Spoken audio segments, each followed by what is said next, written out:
अगर आप भी SSC CGL मेंस की तैयारी करना चाहते हैं तो अभी ज्वाइन करें राकेश यादव सर के फ्री मेंस के बैच को, जिसकी क्लासेस 15 सितंबर से maths by Rakesh Yadav sir YouTube channel पर शुरू हो चुकी है, जिसमें मैथ्स राकेश यादव सर पढ़ाएंगे और रीजनिंग अरुण सर और English by Gopal Verma sir और GS यश रावत सर। और इसके साथ राकेश सर ने CGL मेंस के लिए एक मैथ्स की बुक भी लॉन्च की है, जिसकी फ्री PDF आपको Rakesh Yadav sir WhatsApp channel पर मिल जाएगी। और सिर्फ यही नहीं, अगर आपको मॉक टेस्ट लगाने हैं तो वो भी कैरियर विल ऐप पर 21 रुपए में 21 मॉक टेस्ट लॉन्च किए हैं। और जो स्टूडेंट इस सीरीज से जुड़कर सिलेक्शन लेता है तो उसे कैरियर विल की तरफ से 21,000 रुपए का इनाम दिया जाएगा। तो अभी जुड़े maths by Rakesh Yadav sir YouTube channel पर और करें अपना सिलेक्शन पक्का। सभी को नमस्कार। आप सभी प्यारे बच्चों का स्वागत है नरेशंस के सेकंड लेक्चर में। आज हम आप सभी के साथ क्वेश्चंस को लेवल अप करेंगे और रिसेंट एग्जामिनेशंस के साथ साथ ट्रेडिशनल क्वेश्चंस पर भी आप लोगों के साथ मिलकर मेहनत करेंगे।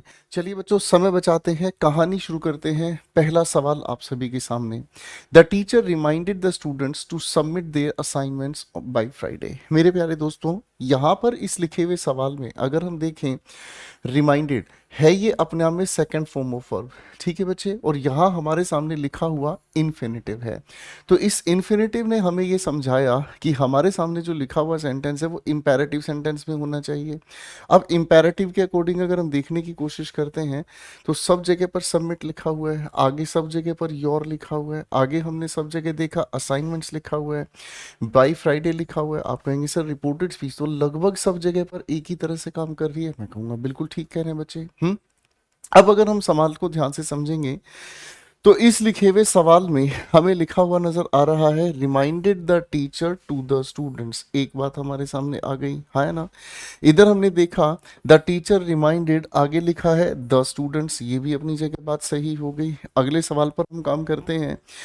ये लिखा है स्टूडेंट्स वर इंस्ट्रक्टेड। सर ये तो बिना बात की वजह से पैसिव बना दिया गया है। आगे हम देखने का काम करते हैं तो हमारे सामने लिखे हुए सवाल में क्या कहानी हो गई भाई, यहाँ the students were reminded. Sir ये भी अपने आप में गलत हो गई। अब दोस्तों आसान तरीके से अगर हम समझें तो ये रिमाइंडेड अपने आप में एक ट्रांजिटिव वर्ब है, जिसके बाद ये सीधा हम लोगों ने इसका डायरेक्ट ऑब्जेक्ट लिख दिया। बोलो हाँ, ठीक है ना जी। अब अगर इस ऑब्जेक्ट की अगर अकॉर्डिंग बात हम कर रहे हैं तो बेटा यहाँ पर इस लिखे हुए पहले सवाल में ये जो टू लगाना अपने आप में गलत है। तो बेटा इसी वजह से सही जवाब हमारे सामने बनता है बी फॉर बॉम्बे। चलते हैं क्वेश्चन नंबर 2 की ओर। The teacher told the students that she had waited for them for about 15 minutes before leaving the class. अब अगर इस लिखे हुए सवाल में हम ध्यान से देखें तो मेरे प्यारे दोस्तों, यहाँ पर हमारे सामने पास्ट इंडेफिनिट में लिखी हुई है रिपोर्टिंग वर्ब। तो पास्ट इंडेफिनिट के अकॉर्डिंग सेज वाला ऑप्शन हमारे सामने से बाहर हुआ, हेड सेड वाला ऑप्शन हमारे सामने से बाहर हुआ। अब दोस्तों दो बातें हमारे सामने संभव हैं, ठीक है। आगे हम देखने का काम करते हैं। यहां लिखा हुआ है शी हैड वेटेड। अगर हैड वेटेड की हम बात करें तो हैड वेटेड यहां से तो गड़बड़ हो गई। पास्ट इंडेफिनिट को आप पास्ट परफेक्ट की तरफ लेकर जाएंगे, hence the answer is D for Delhi. Correct हो गया। क्वेश्चन नंबर 3 पर काम करते हैं। The teacher said that if we studied hard we would do well in the exam and that she would be proud of us. एक अच्छा सवाल है, क्वेश्चन पर फोकस कर रहे हैं हम। क्या कहता है सवाल, देखिए बच्चों, सवाल की अगर हम बात करते हैं, if we studied hard we would do well, ठीक है ना जी। If we studied hard we would do well on the exam. Sir यहाँ ऑन द एग्जाम, लेकिन उधर तो इन द एग्जाम लिखा है, यानी कि ये तो प्रेपोजिशन को लेकर जानबूझकर परेशानी की गई। ठीक, यहाँ पर परेशानी वही की गई है। अब हम आगे देखने का काम करते हैं। अगले ऑप्शन में भी यही शैतानी की गई है, ऑन द एग्जामिनेशन। कमाल की बात है ना। तो बेटा जब हमारे सामने सारी बातें गई तो फिर एक ही आंसर हमारे सामने बचता। अब ये CGL मेंस 2021 का सवाल है। यहाँ से हमें एक बात समझ में आती है कि जो बच्चा पूरे ऑप्शन को लेफ्ट टू राइट पढ़ते हुए जाता है वो बच्चा अक्सर ऐसे क्वेश्चन को टेक्निकल तरीके से सोल्व नहीं कर पाता। एक बार फिर से इस बात को समझिएगा मेरे प्यारे दोस्तों। आप लोगों ने सबसे पहले किसको देखा, रिपोर्टिंग वर्ब को। अब रिपोर्टिंग वर्ब को आप फटाफट से सारे गिवन चॉइसेस में ऑब्जर्व करते चले गए। रिपोर्टिंग वर्ब के बाद कंजंक्शन किस वजह से आया, आप रिपोर्टेड स्पीच को ऑब्जर्व करते चले गए। क्या आप मेरी बात समझ रहे हैं? यही चीज आप लोगों को समझना है, यानी कि आपको अप साइड डाउन चारों ऑप्शन में एक एक पॉइंट को ऑब्जर्व करते चलना है, ठीक है ना जी। अब यहाँ ये ओन की परेशानी हम अगर पहले ही पकड़ गए कि सर यहाँ पर ये छोटी सी बात थी और इसी को हमने पैरेलली सभी ऑप्शंस में स्कैन किया तो हमें पता चला कि यही तो गड़बड़ है। आगे हम जब पहुंचते हैं तो एक अकेली बात हमें यही चीज समझ में आ गई और इसी वजह से आंसर हमारा सटीक मिल गया। Is my point clear? ठीक है बच्चों, चलिए अगले सवाल की बात करते हैं। क्वेश्चन नंबर 4 हमारे सामने। We must be vigilant. Our teacher never accepts the assignments if any one of us is late in submission. Ramesh said to his friend. अब बच्चे Ramesh said to his friend हमारे सामने कहा गया है, कोई बात नहीं है। सबसे पहले Ramesh told, said to, told, आगे लिखा है said। अब बेटा लिसनर अगर लिखा हुआ है तो लिसनर के साथ आप खाली said का यूज नहीं करेंगे, तो अपने आप में पूरी तरह से गलत है ना। तो फिलहाल के लिए हम लोगों ने इस ऑप्शन को डिस्कशन से बाहर किया। ठीक है जी, फिलहाल के लिए इस ऑप्शन को हमने डिस्कशन से बाहर किया। अब मेरे बच्चों यहाँ इस लिखे हुए सवाल में ध्यान से देखना है हमें क्या है। देखो भाई बड़ी अच्छी बात है, वी मस्ट बी विजिलेंट। अब यहाँ वी किसके लिए यूज हुआ है? रमेश और उसके फ्रेंड के लिए, है कि नहीं? तो रमेश और उसके फ्रेंड के लिए कहा गया है तो इस वी को हम दे में चेंज करेंगे, वी को हम दे में चेंज करेंगे, यही बात अपनी जगह है। कायदे से इस लिखे हुए सवाल में हम एक और करेक्शन कर सकते हैं, लेकिन हमें अपनी तरफ से कोई करेक्शन नहीं करनी है। कायदे से हमें इस करेक्शन की बात अगर करते हैं तो यहाँ मस्ट को हटाकर हमें हैड टू का भी यूज कर लेना चाहिए। ठीक है जी, लेकिन हमें अपनी ओर से इस तरह की खोज नहीं करनी कि हम जानबूझकर लिखे हुए किसी सवाल में अपनी तरफ से कोई कार्यवाही करें। गिवन चॉइसेस, एक आंसर मार्क किया, आगे हम बढ़ गए।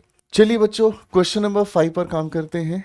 The circular asked all the residents to keep their garbage ready by 11 a.m. for the corporation staff to collect। कोई दिक्कत नहीं है। अब मेरे बेटे यहाँ पर लिखा है asked, ठीक है जी, और यहाँ पर लिखा है to keep। इन्फिनेटिव हमारे सामने आ गया है। इन्फिनेटिव होने का मतलब इम्पेरेटिव सेंटेंस हमें रिपोर्टेड स्पीच में देखने को चाहिए, हाँ कि ना। अब दोस्तों सर ध्यान से देखने की कोशिश कीजिएगा, यहाँ all the residents have been requested, अरे वाह जी वाह। all the residents will be requested, अरे वाह जी वाह। all the residents can keep their garbage, sir ये अपने आप में ही एक नई खोज है, ये यहाँ पर कहीं कैन वैन का कोई लेना देना नहीं है, तो फिलहाल के लिए इसको तो हम पूरी तरह आउट करते हैं। all the residents are requested। अब देखिए बच्चों फंस गया हमारे सामने सवाल। अगर हम ध्यान से सवाल को देखने की कोशिश करें तो सवाल में हमें लॉजिकली नहीं, थोड़ा सा इलॉजिकल सोचना होगा। आप सभी लोग जानते हैं कि जब भी हम किसी इंपेरेटिव सेंटेंस की बात करते हैं और इंपेरेटिव सेंटेंस को, ठीक है जी, जब भी हम किसी लिखे हुए इंपेरेटिव सेंटेंस का पैसिव बनाने का काम करते हैं तो पैसिव बनाने के लिए हम यू आर के साथ थर्ड फॉर्म और इसके बाद एक इन्फिनेटिव लगाकर अपने सेंटेंस को मेंटेन करते हैं। ये बात सभी बच्चों को अच्छे से याद है? बोलो हाँ। अब अगर ये बात आपको सभी को अच्छे से याद है तो मेरे प्यारे दोस्तों यहाँ हैव बीन रिक्वेस्टेड वाली बातचीत तो चैलेंज हो गई, सर विल बी रिक्वेस्टेड की बात चैलेंज होगी, तो इस हिसाब से तो हम सही जगह पर पहुंच गए हैं। बोलो हाँ, ठीक है जी। अब आप कहोगे सर आप नरेशन में वॉइसेस का कॉन्सेप्ट लगाकर ऑप्शन को एलिमिनेट कर रहे हो। मैं अपनी जगह सही हूँ, नरेशन भी ट्रांसफॉर्मेशन और वॉइसेस भी ट्रांसफॉर्मेशन, दोनों ही ट्रांसफॉर्मेशन का हिस्सा हैं। और ट्रांसफॉर्मेशन का मतलब होता है जब आप किसी लिखे हुए सेंटेंस के स्ट्रक्चर को तो चेंज करते हैं लेकिन उसका मीनिंग चेंज नहीं होता। गॉट इट, है ना? तो इसी वजह से हम इस बातचीत को अपना आंसर मार्क करेंगे। Is my point clear? चलिए दोस्तों अगले क्वेश्चन की तरफ आते हैं। अब देखिए कायदे से हम लोग अगर जानने की कोशिश करें तो यहाँ पर लिखे हुए सेंटेंस में, इस लिखे हुए इनडायरेक्ट स्पीच में, यहाँ पर इसने इस रेजिडेंट को लिसनर बना दिया। अब देखिए ना ध्यान से, है ना? और भाई आगे लिखी हुई इस बातचीत को इंपेरेटिव के अनुसार चेंज कर दिया। तो एग्जामिनेशन है भाई, और एग्जामिनेशन अपने लिए हमेशा एक ही चीज कहता है, अहम ब्रह्मास्मि। ऐसा ही कोई शब्द दिखा है ना, आप लोगों ने सुना है शायद। अगले सवाल की ओर चलते हैं दोस्तों आपको लेकर। The teacher warned the students that if they didn't maintain discipline she was afraid, ठीक है ना, she would have to report the matter to the principal. यहाँ पर शी वाज अफ्रेड का एग्जैक्टली मतलब है शी वाज सॉरी। ठीक है जी, अगर आपके पास कोई इंसान, आपका कोई दोस्त, अगर आपके पास कोई मतलब बाइक या स्कूटर मांगने आता है तो आप उसको आई एम सॉरी की जगह ये भी कह सकते हैं नो, आई कांट, ठीक है ना जी। आप ये भी कह सकते हैं I am afraid what to say, ठीक है ना जी। तो इस I am afraid what to say का मतलब भी आप उस सामने वाले इंसान को मना ही कर रहे हैं। अब आता है ये सवाल खूबसूरत हमारे सामने, क्या कहता है सवाल, the teacher said, the teacher said want said to the students told the students, कोई भी इनमें से आंसर हो सकता है। आगे हम देखने का काम करते हैं, the teacher want the students that if they didn't maintain discipline, यहां पर इस दे किसकी वजह से यूज हुआ, स्टूडेंट्स की वजह से, हाँ है ना। तो मेरे बच्चों यहाँ हमें जो डायरेक्ट स्पीच इसकी बनानी है, ठीक है ना, तो डायरेक्ट स्पीच में हमें यू की जरूरत है ना भाई। आगे देखते हैं, यहाँ लिखा है बेटा इफ यू डिडंट, यहाँ पर तो डिडंट का डिडंट नहीं जा सकता है ना, तो फिलहाल के लिए तो हो गई छुट्टी भाई। प्रेजेंट इंडेफिनिट को कोरस्पोंडिंग पास्ट इंडेफिनिट में लेकर हम जाएंगे, है ना। अब आती है बात हमारे सामने वही, सर डिडंट को डिडंट में नहीं लेकर जा सकते, ये भी हमने हटाया, है ना। अब हमारे पास डी ऑप्शन में भी यही परेशानी है, ठीक है जी। तो बचता हमारे पास प्राइमरी कौन सा आंसर है। अब इसको पूरा पढ़ के देखेंगे, सारी बातें सेटिस्फाई होनी चाहिए, क्योंकि कंडीशंस जो होते हैं ना, कंडीशंस जो होते हैं मिक्स्ड कैटेगरी के अगर हो जाएं तो वो घुमा देते हैं कही हुई बात को। The teacher said to the students if you don't maintain discipline I am afraid, I am afraid को शी वाज अफ्रेड में चेंज किया, I will have to report the matter to the principal, तो she would have to, तो सारी बातें satisfy हमारे सी option में होती है, ठीक है बेटा। चलिए अगले सवाल की ओर चलते हैं। बाकी क्वेश्चंस को अगर आप देखोगे, बाकी चॉइसेस के अंदर कहीं ना कोई छोटी छोटी कमियां छोड़ रखी हैं, जिसकी वजह से आंसर सेटिस्फाई नहीं हो पाएगा। क्वेश्चन 7 पर काम करते हैं दोस्तों। कहता है सवाल, Mother said that she would go to Jaipur by the night train as she needed to look after the grandmother who was not keeping well. कोई बात नहीं, सबसे पहले मदर सेड, देखो इसने जानबूझकर इन्वर्टेड स्टेटमेंट लिखी हुई है, कोई इसमें भी दिक्कत नहीं है।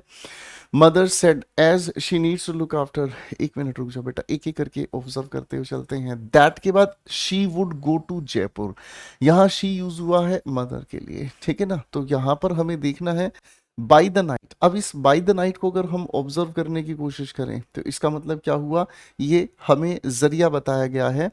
As she needed to, sir यहाँ नीडेड अपने आप में सेकेंड फॉर्म ऑफ वर्ब है, ठीक है।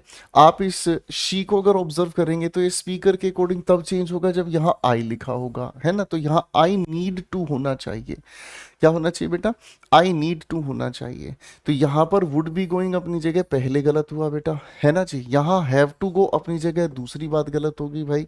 अब यहाँ हमारे सामने विल गो को वुड गो में हम चेंज करेंगे, as I need to look after, ये अपनी जगह सही जा रहा है। यहाँ पर मे लगाना अपनी जगह गलत हुआ, तो वेल हमारे पास आंसर क्या सही होगा बेटा, सी फॉर चाइना, करेक्ट हो गया। करते हैं अगले क्वेश्चन की बात। मेरे प्यारे दोस्तों क्वेश्चन को ध्यान से पढ़ेंगे।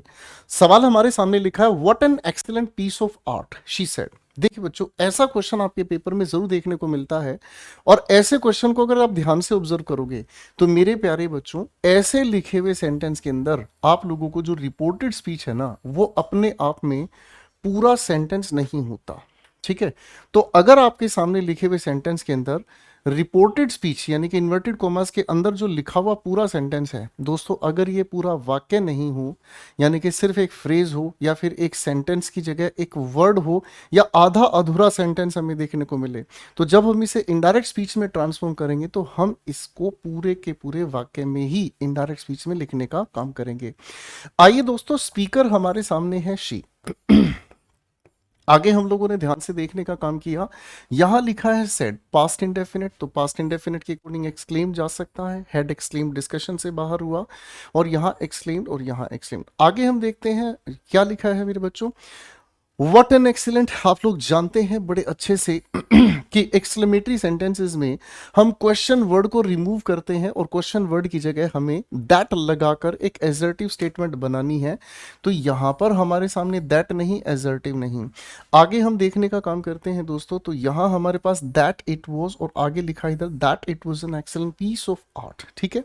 अब हमारे सामने सवाल एक जगह फंसता है, क्या चीज भाई, देखो बेटे बच्चों, हमने ये वाला जो ओपिनियन है डिस्कशन से बाहर किया, ये तीनों हमारे डिस्कशन से बाहर, तो करेक्ट आंसर हमारे सामने बनता है सी फॉर चाइना। चलिए बच्चों क्वेश्चन नंबर 9 की तरफ बढ़ते हैं। क्वेश्चन नंबर 9 हमें कहता है, पढ़िए ध्यान से, He wished me respectfully and told that he had come to join the office. लिखे हुए सवाल की अगर हम बात करते हैं मेरे बच्चों, तो he said to me, सब जगह ओपिनियन हमारे सामने लगभग सेम है। ठीक है बेटा, ये डी ऑप्शन है, इसका आप ध्यान रखेंगे। करेक्ट है भाई। सवाल हमारे सामने लिखा हुआ है क्या चीज, गुड मॉर्निंग। मेरे प्यारे दोस्तों, यहां पर विश किया जाना है, ठीक है ना, और विश करने के साथ रिस्पेक्टफुली। तो रिस्पेक्टफुली के लिए सर या मैडम हमारे सामने बिल्कुल क्लियर लिखा हुआ है, इसमें भी दिक्कत नहीं। गुड मॉर्निंग को लेकर हम लोगों ने एक ही प्यारी सी ट्रांसफॉर्मेशन कह दी, वेस्ट। आगे हम लोगों ने ध्यान से देखने का काम किया है, तो यहां लिखा है टोल्ड। टोल्ड के बाद अब देखो कितनी गड़बड़ कर दी इसने क्वेश्चन के अंदर। यहां पर कोई लिसनर नहीं है, बिना लिसनर के भी क्वेश्चन के अंदर टोल्ड लिखा है, लेकिन भैया हम सवाल के सामने जाकर सवाल नहीं खड़ा कर सकते। तो बेटा सबसे अच्छी एक समझदारी दिमाग में बनाकर चलना है, गिवन चॉइसेस आंसर मार्क किया, बात खत्म। ना कोई लड़ाई, ना किसी तरह की कोई बहस। इस पर हमें ये जिद पकड़नी नहीं है कि ऐसा होना चाहिए वैसा होना चाहिए। अब मेरे प्यारे दोस्तों, आप सभी ने यहां लिसनर की जगह मी लिखा हुआ है। आगे हम देखते हैं ही हैड कम।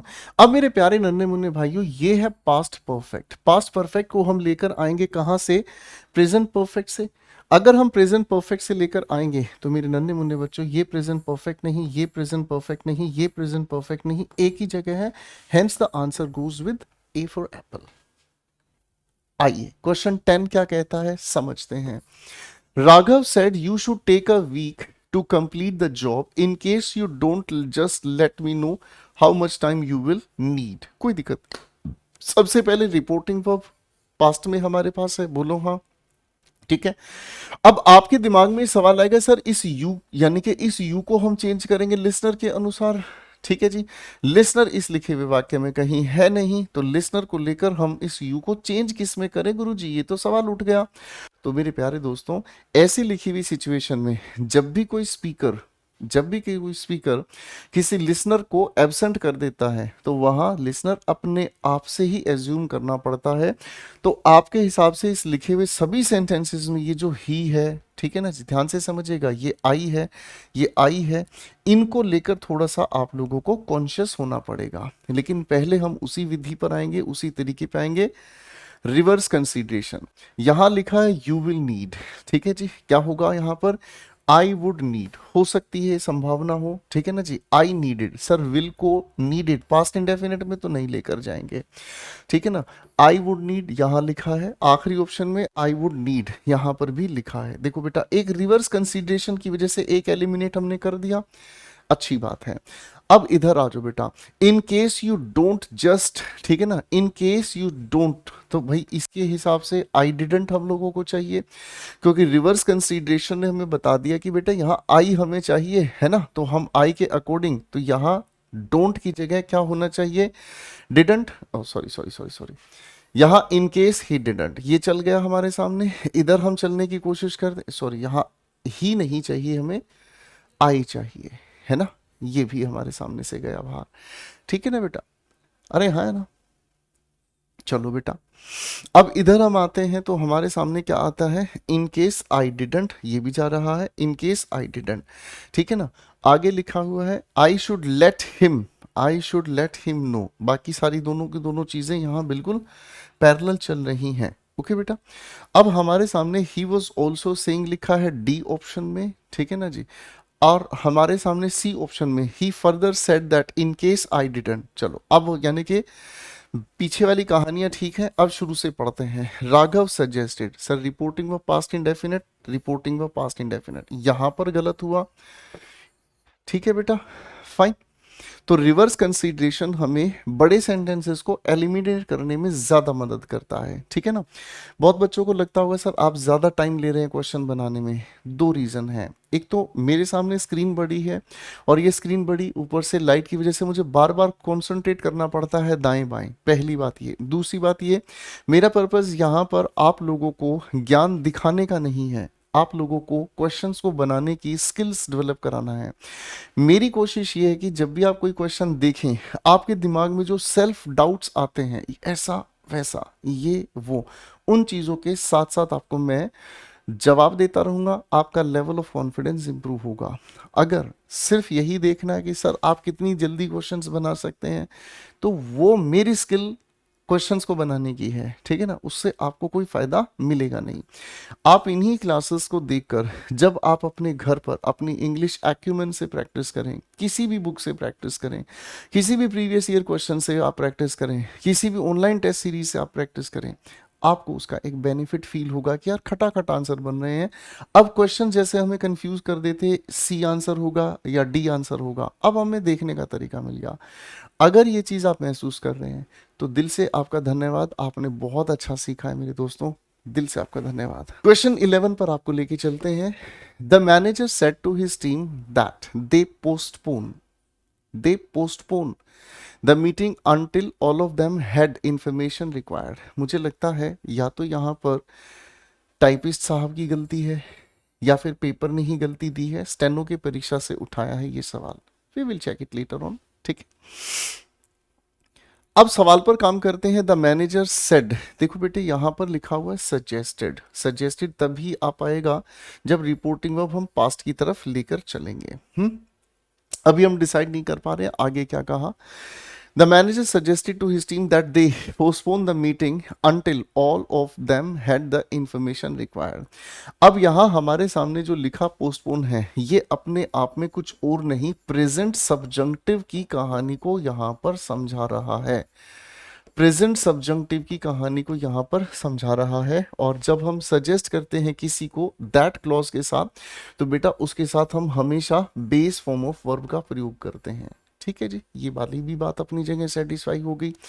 अब मेरे बच्चों यहाँ पर अगर हम ध्यान से देखते हैं, सजेस्टेड आया किस वजह से? आप कहेंगे सर सजेस्टेड आया है रिपोर्टेड स्पीच में लेट होने की वजह से। मैंने आपकी ये बात मान ली, आप बिल्कुल ठीक कह रहे हैं। अब देखते हैं let us postpone the meeting, आगे लिखा है अंटिल ऑल ऑफ अस या फिर ऑल ऑफ यू। सवाल ये कहता है ऑल ऑफ देम, देम केवल तब आएगा जब हम यहाँ पर ऑल ऑफ क्या यूज करेंगे? यू, है जी, यू का यूज करेंगे। तो यहाँ पर आपने जब शुरू में लेट अस को उठाया है, तो लेट अस को उठाने का मतलब हमें यहाँ पर क्या कहना होगा, बताओ जरा। चलिए बच्चों क्वेश्चन 11 को देखते हैं। कहता है the manager suggested to his team that they postpone the meeting until all of them had the information required. अब बहुत सारे बच्चों को लग रहा होगा सर दे के साथ यहाँ पोस्टपोन लिखा है, जबकि यहाँ पर हमारे सामने रिपोर्टिंग वर्ब पास्ट में है, आगे लिखी हुई बातचीत हमारे सामने पास्ट परफेक्ट में है। तो आप लोगों के दिमाग में ये तो सवाल आएगा सर ये क्या है? तो मेरे प्यारे दोस्तों, आप लोगों ने वर्ब एंड मूड्स नाम का एक टॉपिक पढ़ा है, जिसके अंदर अगर हम बात करते हैं तो ये अपने आप में इसने प्रेजेंट सब्जंक्टिव में इस बात को लिख दिया है। और प्रेजेंट सब्जंक्टिव की खास बात ये होती है कि हम जब सजेस्टेड, नेसेसरी या ऐसी कोई भी बात कहते हैं, तो दैट के साथ जो क्लॉज लिखा है उसके साथ हम लिखने का काम करते हैं बेस फॉर्म ऑफ वर्ब, ठीक है ना जी। और प्रेजेंट सब्जंक्टिव्स को अगर आप चाहें तो प्रेजेंट सब्जंक्टिव्स को आप अगर चाहें तो प्रेजेंट सब्जंक्टिव्स को आप लेकर जा सकते हैं मॉडल एक्सलरीज के साथ भी, ठीक है ना। ये आप लोगों को अलग अलग तरीके से डिटेल में समझाया जाता है आप लोगों के अपने एरियाज में, ठीक है बच्चों। तो भाई इधर हम सवाल की बात कर लेते हैं। क्या कहता है ये सवाल? The manager said to his team, यहाँ सेड टू, आस्क्ड, यहाँ टोल्ड और यहाँ टोल्ड, ठीक है, कोई इशू नहीं है। तो भाई सजेस्टेड की वजह से ये दोनों तो हमारी तरफ से डिस्कशन से बाहर हो गए। क्यों? क्योंकि लेट की वजह से हम सजेस्टेड का यूज कर रहे हैं। अब यहाँ लेट के बाद अस लिखा है, लेट के बाद यहाँ अस लिखा है। Postpone the meeting until all of us have, ये क्या लिखा है? Have information required. सिर्फ एक छोटी सी बात यहाँ पर आप लोगों के लिए और एक छोटी सी बात यहाँ पर आप लोगों के लिए, बस इन दो बातों को लेकर ही आप लोगों को परेशानी दी जा रही है। अब आप मुझे बताएं कि आपकी तरफ से आंसर इन दोनों में से मेरे प्यारे दोस्तों कौन सा सटीक बनता है? देखिए अब यहाँ पर हमारे पास कहानी क्या है, यहाँ पर हमारे सामने स्पीकर और लिसनर इन्वर्ट कर दिए हैं, स्विच कर दिए हैं। हमारा स्पीकर कौन? मैनेजर। यहाँ पर स्पीकर की जगह कौन बैठा दिया? टीम। यहाँ हमारा लिसनर कौन था? टीम। यहाँ कौन बना दिया? पहली तो ये गलती हमारे सामने हो गई है कि नहीं? तो बेटा इसी वजह से इसको हटाकर ए आंसर हमारे सामने ओके हो गया, हाँ है ना। अब दोस्तों अगर यहाँ पर जेन्युइनली मैनेजर और यहाँ पर टीम लिखी होती, तो उस हिसाब से अगर हम इस यू और अस में से चॉइस मार्क करते तो हम क्या कहते हैं? देखिए ध्यान से समझिएगा। अगर फिर से समझिएगा, अगर यही हमारे सामने स्पीकर होता और टीम हमारे सामने लिसनर होती तो हम यहां पर क्या करते?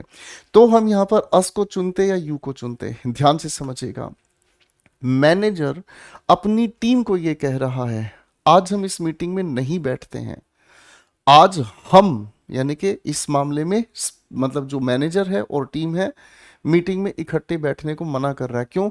जब तक आप पूरी इंफॉर्मेशन इकट्ठी नहीं लेकर आते। ठीक है ना जी? तो मैनेजर अपनी टीम को यह कह रहा है आपको लेकर आनी है सारी इंफॉर्मेशन। ये नहीं कह रहा है जब तक हम इंफॉर्मेशन नहीं लेकर आते, तो फिर उसकी कहने की बात का सेंस गलत हो गया। Manager as a team leader, as a senior information लेकर नहीं आएगा, इस वजह से इस अस वाले ओपिनियन को हम यहां से तब भी हटा कर चलते हैं। अच्छा सवाल है ये, स्टेनो के एग्जाम में पूछा गया है। क्वेश्चन 12 को कंसीडर करते हैं बच्चे। Rajan said O that I were a child again. ये एक बेहतरीन सवाल है।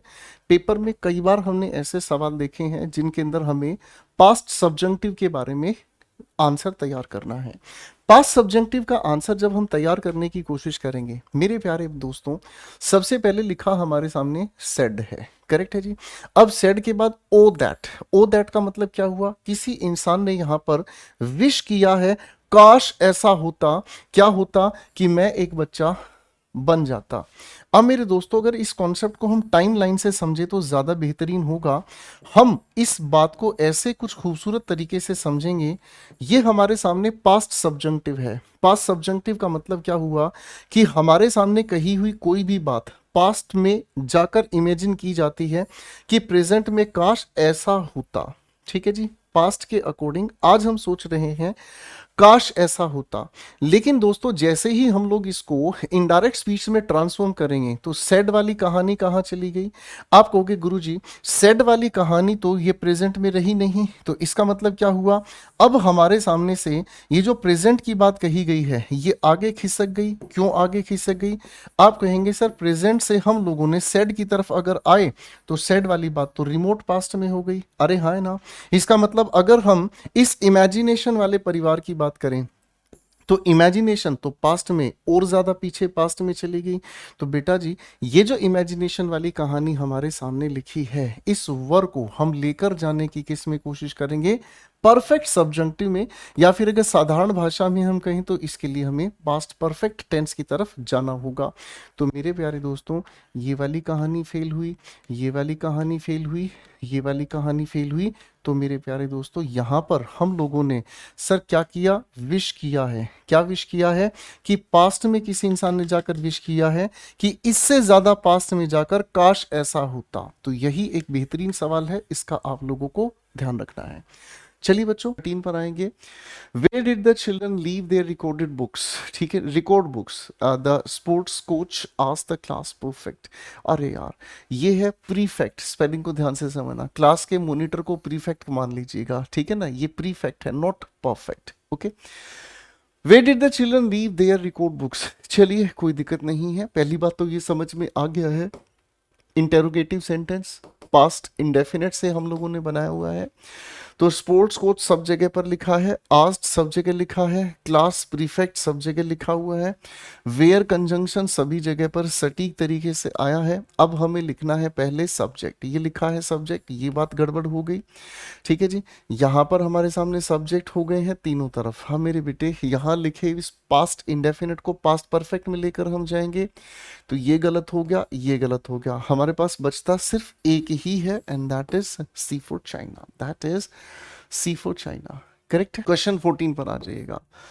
द मैनेजर lauded means प्रशंसा करना, lauded the salesman and said that his performance had been exceptional। उसका जो परफॉर्मेंस है वो अपने आप में एक्सेप्शनल है। अब मेरे बच्चों ने आंसर दिया है भाई द मैनेजर सब जगह, सेड टू सब जगह पर, द सेल्समैन सब जगह पर, इन्वर्टेड कोमास आ ही गया है। अब यहाँ पर एक्सक्लेमेटरी सेंटेंस की तरफ हम इसे लेकर जाएंगे। क्यों? क्योंकि सेल्समैन ने बहुत अच्छा परफॉर्म किया है और वो जो भी उसका है वो एक्सेप्शनल है। ठीक है ना जी। तो अब अगर हम इस ओह की बात करते हैं तो ओह हमें बताने का काम करता है क्या चीज के बारे में? ग्रीफ के बारे में। तो यहाँ दुख तकलीफ ग्रीफ के बारे में तो बात नहीं चलेगी, बोलो हाँ। तो फिलहाल के लिए इसको हम सस्पेंस में डाल देते हैं। कोई और अच्छा ऑप्शन देखते हैं। वेल डन बिल्कुल ठीक है। सर ब्रावो को भी अगर हम कहने का काम करते हैं तो ब्रावो भी अपनी जगह बिल्कुल ठीक है, क्योंकि हम इससे भी ताली बजाकर किसी का हौसला अफजाई करते हैं। सर वेल डन बिल्कुल सही जाएगा, कोई दिक्कत नहीं है। आगे पढ़ते हैं। यहां हमारे सामने लिखा हुआ है टेंस की गड़बड़। यहां हैड बीन लिखा है तो इसको हैड बीन में नहीं लेकर जा सकते। हैज के साथ बींग लगाकर अभी तक फिलहाल के लिए कोई टेंस बनाया नहीं है भाई हम लोगों ने, तो हमारे पास एक ही आंसर बचता है, हैज बीन को हैड बीन की तरफ लेकर जाना। नाइस क्वेश्चन, अच्छा क्वेश्चन था। आइए दोस्तों क्वेश्चन 15 को देखते हैं। The teacher said to Mahesh congratulations, wish you success in life. अब देखिए अपने आप में एक बहुत ही खूबसूरत सवाल है। इस सवाल के अंदर क्या छिपा हुआ है? इस सवाल के अंदर ऑप्टेटिव सेंटेंस की जानकारी छिपी हुई है। थोड़ा सा ध्यान से समझने की कोशिश करते हैं। तो बाबू यहां लिखा है सेड टू, पास्ट इंडेफिनिट से लिखी हुई है हमारी रिपोर्टिंग वर्ब। इस लिखे हुए कॉन्ग्रेचुलेशंस की अगर हम बात करते हैं तो ये अपने आप में एक शब्द है। अब इस शब्द का कोई वाक्य तो बन नहीं सकता, तो हम लोगों को यहां पर हमें देखने की कोशिश करनी है कि इसकी क्या प्रोक्सिमिटी है, नियरनेस इसकी क्या है। आगे हमारे सामने लिखा है wish you success in life. चलिए पहले ऑप्शन की तरफ हम कंसीडरेशन लेकर चलते हैं, क्या कहता है। ठीक है बच्चों, पहला ऑप्शन कहता है द टीचर कॉन्ग्रेचुलेटेड, ये तो है पहली संभावना, ठीक है ना Mahesh, and wished him success. बाबू इसको लेकर इसने एक नॉर्मल सेंटेंस में कन्वर्ट कर दिया। विश्ड का जो सब्जेक्ट है वो अपने आप में टीचर है, संभावना है, पूरा मीनिंग भी कन्वे कर रहा है। The teacher wished congratulation, sir यहां ये सुपर फ्लोस बन जाता है, विश भी किया और कॉन्ग्रेचुलेशन भी कह दिया, तो ये अपने आप में थोड़ा सा गड़बड़ कर रहा है, तो फिलहाल इसको हम डाउट में रख के एक तरफ रख देते हैं। द टीचर सेड कॉन्ग्रेचुलेशंस, पूरी तरह से ये गलत हो गया है, क्योंकि इनडायरेक्ट स्पीच में सेड टू और ये सारी कहानी तो कतई नहीं चल पाएगी साहब। The teacher to congratulated, sir पूरी तरह से नॉनसेंस हो गया ये स्ट्रक्चर। तो बेस्ट आउट ऑफ वेस्ट की तरफ अगर हम जाते हैं तो हमारे लिए ए फॉर एप्पल एक बेहतरीन विकल्प है, जो हमारे मीनिंग को पूरी तरह से सेटिस्फाई करता है। क्वेश्चन 16 पर आते हैं बेटा, क्या कहता है। The old woman said to her neighbour please buy some vegetables for me tomorrow. फिर से टुमारो को पहले लपेटो भाई साहब, टुमारो को इनडायरेक्ट स्पीच में चेंज करना था। The next day, the next day. अब द ओल्ड वुमन यहां लिखा है ऑर्डर्ड, इधर रिक्वेस्टेड। रिक्वेस्ट वाली बात प्लीज के अनुसार है तो रिक्वेस्टेड के अनुसार जाएगा। ऑर्डर वाली चॉइस फिलहाल के लिए हम क्या कर देंगे, आप कहेंगे सर छुट्टी कर देंगे। वैसे भी इस लिखे हुए मी को स्पीकर के अकॉर्डिंग हर में चेंज कर देना चाहिए था, तो बेटा जी हमारे पास answer D for Delhi correct हो गया। चलिए चलते हैं अगले सवाल नंबर 17 पर। सुमन सेड टू मीता, सुमन ने मीता को कहा I have been invited to the show but I will not be able to go. कोई इशू नहीं है। रिपोर्टिंग वो पास्ट में हमारे सामने टोल्ड टोल्ड टोल्ड टोल्ड सही जा रहा है, सब जगह पर सुमन है, यहाँ लिसनर सब जगह पर मीता है, लेकिन शैतानी टोल्ड के साथ टू लगाकर गड़बड़ कर दी गई है। आप इसका रीजन जानते हैं। आगे हम देखते हैं बेटा, तो हमारे सामने इस लिखे हुए आई को हम स्पीकर यानी कि सुमन के अकॉर्डिंग चेंज करेंगे तो शी। सर हमारे सामने लिखा हुआ है हैव बीन की हम बात करते हैं तो हेड के साथ यहाँ बीन नहीं है, ये बात चल सकती है। यहाँ पर फिर से गड़बड़ हो गई, टेंस चेंज नहीं किया, तो मेरे बच्चों हमारे पास answer B for Bombay correct हो गया। करेक्ट है जी, हाँ है ना। क्वेश्चन 18 पर आएंगे। The minister said it is tragic that the Australian bush fires have claimed the lives of so many helpless animals. सभी ऑप्शंस में द मिनिस्टर हमारे सामने लिखा है सेड। देखो बेटा पहले ध्यान से देखो, यहां पर क्या कोई लिसनर है? देखो जरा ध्यान से, आप कहेंगे सर कोई लिसनर कहीं पर भी नहीं है, तो सभी ऑप्शंस में सेड बिल्कुल ठीक लिखा है, दैट कंजंक्शन बिल्कुल ठीक लिखा है। आगे देखेंगे इट, सर ये नॉन एक्टिव पर्सन है, इसको हम छेड़ेंगे ही नहीं। आगे हम देखते हैं it is tragic, was tragic सभी ऑप्शंस में ओके है, दैट्स ठीक लिखा है। द ऑस्ट्रेलियन बुश, आगे हम लिखते हैं फायर्स, क्या लिखा है बेटा इधर, हैव क्लेम्ड, पास्ट परफेक्ट में ले जाने की बात करेंगे, ये चल सकता है। फिलहाल ये पास्ट परफेक्ट में नहीं है, पास्ट परफेक्ट में नहीं है, पास्ट परफेक्ट में नहीं है, तो correct answer A for apple हमारे सामने बचता है। The poor examinee said oh God take pity on me. पहली बात तो ध्यान से समझने की कोशिश करेंगे हम, दो शब्द हैं, एक एग्जामिनर और एक एग्जामिनी। एग्जामिनर की अगर हम बात करते हैं तो ये वो इंसान है जो परीक्षा लेता है। एग्जामिनी वो इंसान है जो इस समय वीडियो को देख रहा है, जो परीक्षा देने का काम करता है। तो किसी परीक्षा, यहाँ पुअर का मतलब बेचारा है। कौन? जो पेपर देने गया वो बेचारा कहता है हे भगवान मुझ पर रहम करो। यानी कि पेपर गड़बड़ आ गया है, पेपर डिफिकल्ट आ गया है, पेपर का लेवल कुछ अटपट आ गया, जिसको लेकर वो परेशान हुआ। तो मेरे प्यारे दोस्तों, हम देखेंगे तो यहाँ सेड रिपोर्टिंग ऑफ पास्ट में हमारे सामने है, तो ये प्रेड हो गया। यहाँ पर इन्वोकिंग गॉड, ठीक है जी। आगे हमारे सामने क्या लिखा हुआ है? एक्सक्लेम्ड, और यहाँ लिखा आस्क्ड। अब ध्यान से समझने की कोशिश करेंगे बेटा। हम यहाँ पर हम भगवान को आस्क नहीं कर सकते। क्यों? क्योंकि भगवान की कोई हमारे सामने फिजिकल प्रेजेंस नहीं है। तो फिलहाल थोड़ा सा इसको हमने हटाया। The poor examinee exclaim that God take pity on him. बेटा इस सवाल की अगर हम बात करते हैं तो ये प्रेजेंट सब्जंक्टिव में तो हम इसको ट्रांसफॉर्म नहीं कर पाएंगे, बिकॉज यहाँ एक्सक्लेम्ड के साथ प्रेजेंट सब्जंक्टिव वर्ब का फॉर्म नहीं आता। The poor examinee invoking God improve him. Sir ये वाली बात अपनी जगह गड़बड़ हो गई, इंप्रूव का तो कहीं कॉन्टेक्स्ट ही नहीं है, तो इसीलिए हमारे पास बेहतरीन आंसर है the poor examinee prayed. Sir भगवान से प्रार्थना की है to take pity on him, और इसको हमने इंपैरेटिव सेंटेंस की तरफ कन्वर्ट कर दिया। चलते हैं अगले सवाल की ओर। क्वेश्चन 20 कहता है the prime minister said that no one would be allowed to disturb the peace. ये अपने आप में एक बहुत बेहतरीन सवाल है। क्यों बेहतरीन सवाल है? शुरुआती क्वेश्चंस में मैंने मेरे बच्चों आप लोगों को एक बात बताई थी कि चाहे आप वॉइसेस की बात करें, चाहे आप नरेशन की बात करें, ये कहलाता ट्रांसफॉर्मेशन परिवार का ही सदस्य है। यानी कि इसमें हम स्ट्रक्चरल चेंज करते हैं लेकिन मीनिंग चेंज नहीं होना चाहिए। अब देखिए मेरे बच्चों सवाल कैसे खूबसूरत है, ये सच में बहुत प्यारा सवाल है। द प्राइम मिनिस्टर सेड, और यहाँ लिखा इन्वर्टेड कोमास के नाम पर दैट। तो साहब यहाँ सब जगह पर सेड बिल्कुल सही है, वाजिब है। इन्वर्टेड कोमास की कहानी यहाँ से शुरू हो गई। अब देखिए अगर हम एक बिल्कुल जनरल फिलोसफी से इस सवाल को देखेंगे, नो वन को हम ऑब्जर्व करते हैं, तो नो वन यहां लिखा है, यहां लिखा है। आगे मेरे बच्चों अगर हम ध्यान से देखने की कोशिश करेंगे तो हमारे सामने यहां पर लिखा हुआ है क्या चीज? कैन। यहां पर हमारे सामने क्या लिखा है? कैन। अब कैन के लिहाज से तो ये आंसर अपने आप में गलत हो गया, बोलो हाँ, ये हमारी तरफ से गया। अब मेरे बच्चों अगर हम ध्यान से देखने का काम करते हैं तो हमारे सामने नो वन के साथ will be allowed to disturb the peace. मेरे बच्चों यहाँ पर विल बी अलाउड को हमने चेंज किया वुड बी अलाउड में। नो वन यहाँ लिखा है, नो वन यहाँ लिखा है, आंसर हमारा सेटिस्फाई हो गया, तो यही हमारी तरफ से करेक्ट आंसर है। लेकिन एक छोटी सी उलझन इस सवाल में है। क्या उलझन है? देखो ध्यान से, यहाँ पर इस लिखे हुए सवाल में तो वुड का कह देना तो अपनी जगह गलत है, अरे हाँ ना।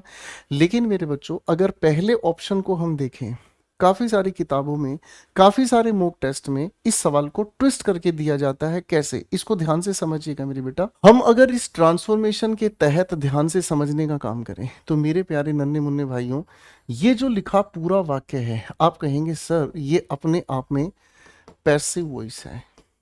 देखो नरेशन में वॉइसेस की कहानी आ गई है भाई।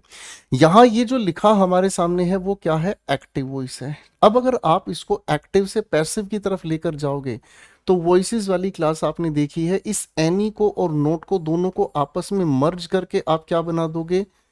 इस एनी और नोट को मर्ज करके नो वन बना दोगे, है ना। तो जब पैसिव हम बनाने का काम करेंगे तो नो वन, यही जो ऑब्जेक्ट है सब्जेक्ट की जगह रखा जाएगा। आप कहेंगे नो वन, विल और शैल को फ्यूचर एक्शन की वजह से वुड में हम लेकर जाएंगे। आगे पैसिव बनाने के लिए ये बेस फॉर्म ऑफ और ये इसके साथ थर्ड फॉर्म, और मेरे बच्चों इस इन्फिनिटिव को यहाँ हमने चिपका दिया। और बेटा इसके अलावा द पीस यहाँ लिखा, डूअर जनरल है इसलिए हमने वी को हटा दिया। तो बहुत सारी किताबों में इसका आंसर वन भी आपको देखने को मिलता है, लेकिन तब जब हमारे पास सी ऑप्शन नहीं है। ठीक है, मेरी बात को एक बार फिर से समझिएगा। कभी कभी आपके साथ ये खेला किया जाता है कि क्वेश्चन दिया है डायरेक्ट स्पीच में, इनडायरेक्ट स्पीच में जब आप बदलते हैं तो रिपोर्टेड स्पीच का पैसिव बनाकर जानबूझकर फंसा दिया जाता है। तो उसमें घबराहट की बात नहीं है। चारों ऑप्शंस को वेरीफाई करें, जहां पर आपकी सारी इंफॉर्मेशन सेटिस्फाई हो जाती है कोई इशू नहीं, जहां नहीं होती है इंफॉर्मेशन सेटिस्फाई वहां पर हम पैसिव वाले ऑप्शन को एक्टिव की तरफ रिपोर्टेड स्पीच में उसको मार्क करते हैं। क्योंकि हमारी सारी इंफॉर्मेशन यहाँ सेटिस्फाई हो जाती है तो हमारी तरफ से आंसर अपने आप में वैलिड हुआ, हमें इसमें कोई दिक्कत परेशानी नहीं है। अगर ये आंसर भी कहीं गलत हो जाता तब हमारे लिए ऑप्शन ए करेक्ट आंसर होता। ये सच में बहुत प्यारा सवाल है, कंफ्यूज करने वाला है, इसको जरा आप जरूर ध्यान से पढ़िएगा। Let's talk about question 21. The airline official said, "We are extremely sorry that the flight has been delayed due to heavy floods." Question 21 हमें क्या कहता है? Airline official said, यहाँ announced, यहाँ लिखा है announced, सब जगह पर that, कंजंक्शन नहीं है भाई, यहाँ पर भी कंजंक्शन नहीं है, यहाँ पर है लेकिन वी का यूज कर देना गलत हुआ। अब एक बार टेंस की तरफ और थोड़ी सी मेहनत कर लेते हैं। यहाँ पर सिंपल प्रेजेंट टेंस है तो इसको सिंपल पास्ट में ले जाना चाहिए, इसको सिंपल पास्ट में ले जाना चाहिए, तो हमारे पास सिंपल पास्ट की वजह से सी फॉर चाइना करेक्ट आंसर बचता है। Let's talk about question number 22. My grandfather wished that God should give me success in my new venture.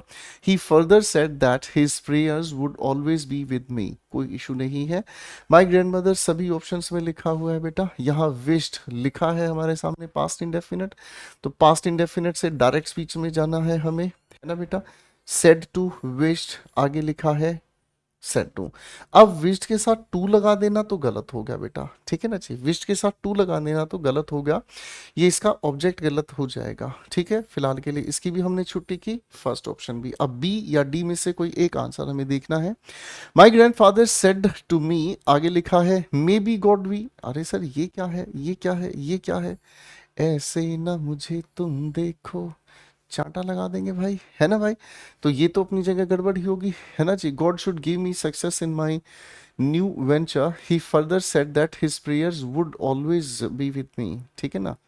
तो करेक्ट आंसर हमारे पास डी ही बचता है, ठीक है जी। एक बार फिर से इसको ध्यान से देख लेते हैं, ठीक है ना जी।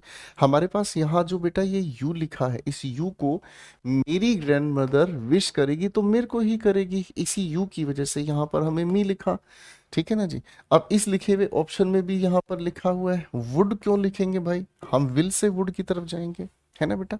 क्वेश्चन 23 पर आ जाइए बेटा, क्या कहता है क्वेश्चन 23।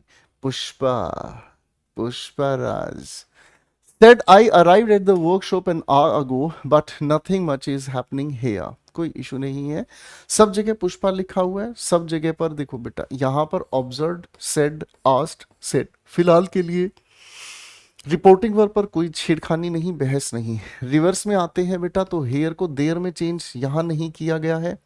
इधर देखते हैं इज हैपनिंग, तो बाबू इसको पास्ट कॉन्टिन्यूस में लेकर जाना है, यहाँ पर भी नहीं है।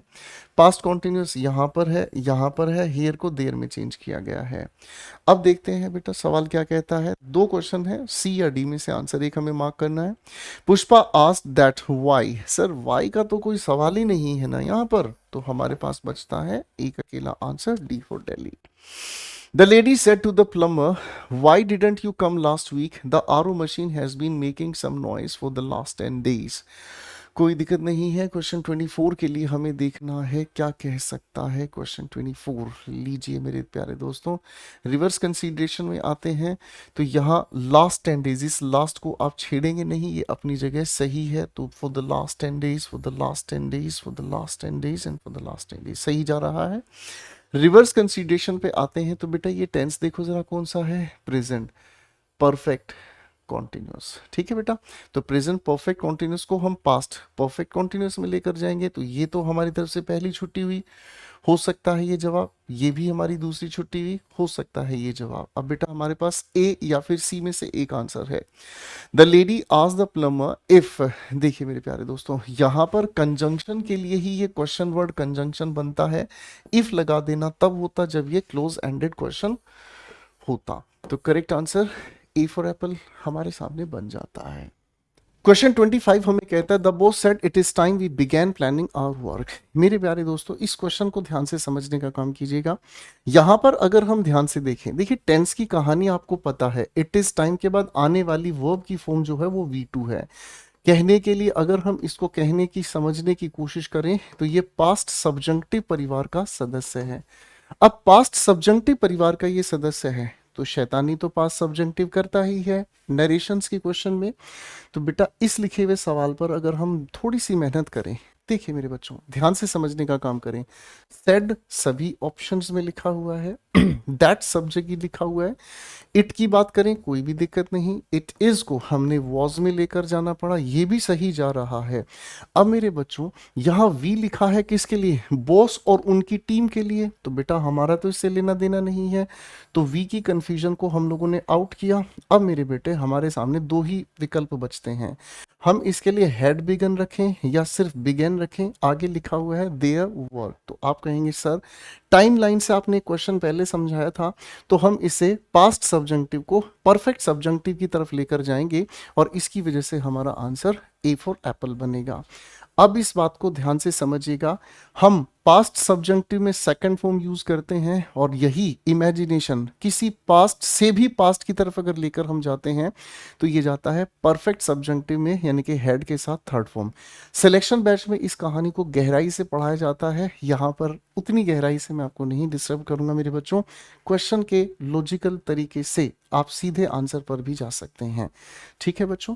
चलिए बच्चों क्वेश्चन नंबर 26 पर काम करते हैं। Anshul told me that his mother was not at home and that she would be back the following day. सबसे पहले बेटा इस द फॉलोइंग डे को डायरेक्ट स्पीच में अगर हम लेकर जाते हैं तो कैसे होगा, यहाँ पर टुमारो, फॉलोइंग डे, टुमारो और इधर फॉलोइंग डे। तो आप कहेंगे sir following day as it is तो हम लोगों को सेंस ही नहीं बनती, वरना ट्रांसफॉर्मेशन का रूल ही फेल हो गया, बोलो हाँ। अब मेरे बेटे यहां हमें देखने की कोशिश क्या करनी है, क्या कहता है अंशुल टोल्ड मी। देखते हैं सारे ऑप्शंस में सेड टू मी लिखा हुआ है। अब मेरे बेटा यहां लिखा है हिज मदर, हिज किसके लिए यूज हुआ है, अंशुल के लिए, तो अंशुल के लिए हमें यहां पर पहले माई मदर लिखना होगा, इसका मतलब ये हिज मदर वाली ऑप्शन भी हमारी तरफ से क्या हो गई, बाहर हो गई। अब अगर सवाल को हम देखते हैं my mother is not at home and that क्या लिखा है, शी वुड बी बैक, यहाँ लिखा है she will be back tomorrow, ठीक है ना जी। तो अब यहाँ पर हमारे सामने लिखे हुए सेंटेंस की सारी इंफॉर्मेशन सेटिस्फाई होती है बी बॉम्बे ऑप्शन में, करेक्ट है बच्चों, फाइन। चलें आगे क्वेश्चन 27 पर काम करते हैं दोस्तों। क्वेश्चन 27 हमें क्या कहता है, Rani said to her boss I am going to visit Kashmir and Ladakh next month. बहुत खूबसूरत सवाल है, यहां हमारे सामने लिखा हुआ है सेड टू। मेरे बच्चों अगर हम कहते हैं I am going to visit Kashmir, ठीक है कोई इशू नहीं है। यहाँ इन्फॉर्म्ड, यहाँ टोल्ड, यहाँ इन्फॉर्म्स, बेटा टेंस गलत हुआ, इसको हटाया आस्क्ड। आस्क का मतलब तो सवाल पूछना है, तो फिलहाल के लिए ये रिपोर्टिंग वर्ब अपनी जगह गलत है, इसीलिए इसको हम सस्पेंस में रखकर हटा लेते हैं, बाद में कंसीडर कर लेंगे अगर जरूरी होगा तो। यहाँ लिखा है आई एम गोइंग, तो बेटा इस आई की बात करें स्पीकर के अकॉर्डिंग हमें शी चाहिए, यहाँ पर तो गड़बड़ हो गई, यहाँ पर अरे तो सारे ही गड़बड़ हो गए भाई साहब, तो एक ही आंसर हमारे साथ चुपचाप बन जाता है दोस्तों, यानी कि ए फॉर एप्पल इसके लिए बेहतरीन आंसर हो गया। क्वेश्चन 28 देखते हैं क्या कहता है, the lawyer said to the witness tell the court what you saw on Saturday night. शनिवार की रात आपने क्या देखा कोर्ट को बताएं। देखिए दोस्तों वो इंपैरेटिव सेंटेंस है, वो हमारे सामने लिखा इंपैरेटिव सेंटेंस है और इंपैरेटिव के हिसाब किताब को मेंटेन करते हैं। टोल्ड द विटनेस, आगे लिखा आज द विटनेस, आज the witness, order the witness, कोई भी हो सकता है, रिपोर्टिंग वर्ब को लेकर कोई झगड़ा नहीं, ठीक है जी। आगे हमारे सामने टू टेल लिखा है, कोई झगड़ा नहीं, ये भी सही जा रहा है। लिखा है टू टेल द कोर्ट, आगे लिखा है व्हाट यू, अरे वाह कितना खूबसूरत कंफ्यूजन डाला है। यू लिस्टर के अनुसार विटनेस को अगर हम देखेंगे तो यहाँ पर हमें यू के हिसाब से जाना है, तो बाबू इस यू को तो हम ट्रांसफॉर्म करेंगे, ये डिस्कशन से बाहर है ना। विटनेस लिखा है तो यहाँ आई का बिल्कुल भी यूज नहीं होगा, तो ही वाली बातचीत से ही मेरे बच्चों हम इसका आंसर मार्क करेंगे। चलते हैं क्वेश्चन नंबर 29 की ओर, क्या कहता है, librarian said let no student be issued a book till next week. मेरे प्यारे दोस्तों अगर सिर्फ नेक्स्ट समय को बताने वाले शब्दों की बात कर रहा है तो नेक्स्ट को हम चेंज कर देते हैं किसमें, फॉलोइंग में। नेक्स्ट को हम चेंज करते हैं किसमें बेटा, फॉलोइंग में। तो पहले फॉलोइंग वाले शब्द की तरफ हम काम करके देख लेते हैं क्या कहता है फॉलोइंग वाला शब्द हमारे सामने, ठीक है ना जी। तो फॉलोइंग को हटाकर सॉरी, नेक्स्ट को हटाकर फॉलोइंग की हम बात करेंगे। यहाँ नेक्स्ट वीक है, फिलहाल छुट्टी, इसकी भी फिलहाल छुट्टी। अब इन दो में से देखते हैं, पहले इन दो में से वेरीफाई करते हैं, आंसर मिलता है आगे बढ़ जाएंगे, परेशान नहीं होंगे हम, ठीक है जी। अब दोस्तों देखो, यहाँ हमारे सामने लिखी हुई कहानी पर क्या कहता है, librarian said that no student will be issued. बाबू, इस सेड की वजह से विल का तो कतई लेना देना नहीं रहेगा, ठीक है दोस्तों। आगे हमारे सामने सर इंपेरेटिव लेट के साथ दैट कंजंक्शन आ ही नहीं पाती है, और यहाँ पर भी हमारे टेंस की गड़बड़ है, तो तीनों को हटाकर हम सही answer D for Delhi mark कर गए। हमें ज्यादा गहराई से इस चक्कर में बिल्कुल नहीं पड़ना है कि सर यहाँ पर वॉज टू कैसे आ गया। उन गहराइयों के लिए आप लोगों को प्रीलिम्स के लेवल पर मेहनत कराई जाती है, ठीक है बेटा। आगे बढ़ते हैं, क्वेश्चन 30 पर काम करते हैं बेटा। The mayor said to the marshals don't conduct any drill tomorrow. Sir यहाँ टुमारो को अगर हम ध्यान से देखेंगे तो पहले हमें टुमारो को प्रीवियस डे में नहीं लेकर जाना, टुमारो एज इट इज हमें नहीं छोड़ना। अब नेक्स्ट डे दो ऑप्शंस में हमारे सामने लिखा है, इन दोनों में हम केयरफुली ऑब्जर्व करेंगे क्या जवाब सही हो सकता है, ठीक है जी। अब हमारे लिखे हुए सवाल में क्या कहना चाहता है सवाल, the mayor order the marshals, आगे लिखा है not to conducted. Sir conducted लिखना हमारी तरफ से गलत हुआ, तो not to conduct any drill the next day, यही हमारे पास से करेक्ट आंसर हुआ। क्वेश्चन 31 हमारे सामने कहता है, Kavya said to her husband I don't mind being a busy woman. सवाल में बहुत प्यारी बात कही है, एजर्टिव, तो सेड टू के लिए हम लोगों ने टोल्ड सभी जगह लिखा चाहिए, यहां पर दैट कंजंक्शन भी नहीं है। आगे देखते हैं बेटा, क्वेश्चन हमारे सामने दैट के साथ लिखा है, यहां don't mind present indefinite past indefinite की तरफ हमें चाहिए, तो ये हमारे पास करेक्ट आंसर है। आइए थोड़ा स्पीड बनाकर देखते हैं। Pritam said the prisoner had slept throughout the journey, कोई इशू नहीं है। सेड के बाद लिसनर नहीं, सब जगह पर सेड है। कंजंक्शन दैट सब जगह पर है। द प्रिजनर सब जगह पर लिखा हुआ है। हेड स्लेप पास्ट परफेक्ट है। सर यहाँ पर गड़बड़ हुई, यहाँ पर गड़बड़ हुई, यहाँ बात सही है, यहाँ पर गड़बड़ हुई, तो करेक्ट आंसर हो गया। अगले क्वेश्चन पर बढ़ते हैं, थोड़ा स्पीड मेंटेन करके देखते हैं क्या निकलता है स्पीड से हम लोगों को। They said we will come home this evening. सबसे पहले बाबू दिस को दैट में हम लेकर जाएंगे, दिस को दैट में हम लेकर जाएंगे। सर विल को लेकर हम जाएंगे तो वुड की तरफ हमें चाहिए, ये भी डिस्कशन से बाहर, ये वाली बातचीत भी गलत हो गई, करेक्ट आंसर फारिक हुआ। क्वेश्चन 34 में कहता है the postmaster said to her you can purchase only 2 stamps at a time. बेटा सेड टू को अगर हम देखते हैं तो टोल्ड हमें चाहिए लिखा हुआ, आस्ट की बातचीत को फिलहाल के लिए हम हटा के चलेंगे, ठीक है जी। अब दोस्तों यहाँ इस यू के अनुसार करेंगे बात, तो शी हम लोगों को लिखा हुआ चाहिए, कोई इशू नहीं है। आगे कैन को कुड में हम लेकर जाएंगे, ना कि शुड में। इन दोनों की अगर हम बात करते हैं तो दोनों की बातों में मेरे बच्चों सर यहाँ आस्क्ड का तो मतलब सवाल पूछना होता है, बेटर है हमारे सामने D for Delhi, correct answer mark कर देना। क्वेश्चन 35 हमें कहता है she asked him what it was that made him stronger and braver than other man, कोई इशू नहीं है। आस्क्ड व्हाट कंजंक्शन है, तो सवाल ही व्हाट के साथ हम लोगों को शुरू करना होगा। आस्क्ड सभी ऑप्शंस में करेक्ट लिखा हुआ है। आगे हम देखते हैं व्हाट इट वाज, तो मेरे बच्चों वाज को अगर हम देखेंगे, अगर हम इसे डायरेक्ट स्पीच में लेके जाएं तो व्हाट के बाद हमें इज लिखा हुआ चाहिए, जिसको हम वॉज में कन्वर्ट करेंगे, ठीक है जी। तो यहां पर तो बात दो जगह पर वैलिड होती जा रही है। What is it that makes, मेरे बच्चों मेक्स को ही हम मेड में लेकर जाएंगे, ठीक है जी। तो करेक्ट आंसर हमारे सामने बचता है ए फॉर एप्पल, ठीक है बच्चों। नेक्स्ट क्वेश्चन की तरफ हम लोग लेकर चलते हैं। अब हमारे सामने स्क्रीन पर आ रहे हैं एरर बेस्ड क्वेश्चंस, जो कि नरेशन से हम लोगों को दिए गए हैं, ठीक है। अब हमें एक एक क्वेश्चन को ध्यान से पढ़ना है और ये समझकर चलना है कि गिवन सेंटेंस डायरेक्ट स्पीच से इनडायरेक्ट स्पीच की तरफ लेकर गए हैं हम, तो इसमें क्या क्या चेंजेस हो सकते हैं। Government warned the multiplexes that if they continue charging prices higher than MRP, their license would be cancelled। यहाँ पर लिखी हुई हमारे सामने रिपोर्टिंग वर्ब पास्ट में है, तो रिपोर्टिंग वर्ब पास्ट की वजह से ये जो कंडीशनल सेंटेंस है किस में होना चाहिए, पास्ट। अब ये हो गया V2 और ये हो गया वुड के साथ बी लगाकर थर्ड फॉर्म यानी कि वुड V1 का पैसिव। तो बस इतनी सी ही बात है, इस लिखे हुए बी पार्ट में हम लोगों को कॉन्टिन्यू की जगह लिखना होगा continue. Is my point clear? चलिए बच्चों अगले क्वेश्चन की तरफ बढ़ते हैं। When my boss said that he was coming late to see me the next day, आगे लिखा है wondered what problems he will have with me। सवाल बहुत खूबसूरत है। इनडायरेक्ट स्पीच में लिखा है स्पीकर बोस है, बोस के साथ माई लिखा है, तो इसका मतलब इसके साथ जो लिसनर है वो अंडरस्टूड है मी, लिखा नहीं अंडरस्टूड है। दैट कंजंक्शन हुआ ही बॉस के लिए हुआ, रिपोर्टिंग ऑफ पास्ट की वजह से वॉज कमिंग, पास्ट कॉन्टिन्यूस अपनी जगह वैलिड है। यहाँ मी लिसनर अंडरस्टूड है, उसकी वजह से यहाँ पर मी अपनी जगह ठीक है। The next day, sir tomorrow को नेक्स्ट डे में चेंज कर दिया है। वंडर्ड, वंडर्ड का सब्जेक्ट नहीं है पर अंडरस्टूड है कि हम बात कर रहे हैं कि ये मैंने सोचा, व्हाट प्रॉब्लम्स ही विल नहीं, आप कहेंगे वुड। तो यहीं पर एक छोटी सी बात हम लोगों को ठीक करनी थी, rest of the sentences correct. Let's talk about the next question, ladies and gentlemen.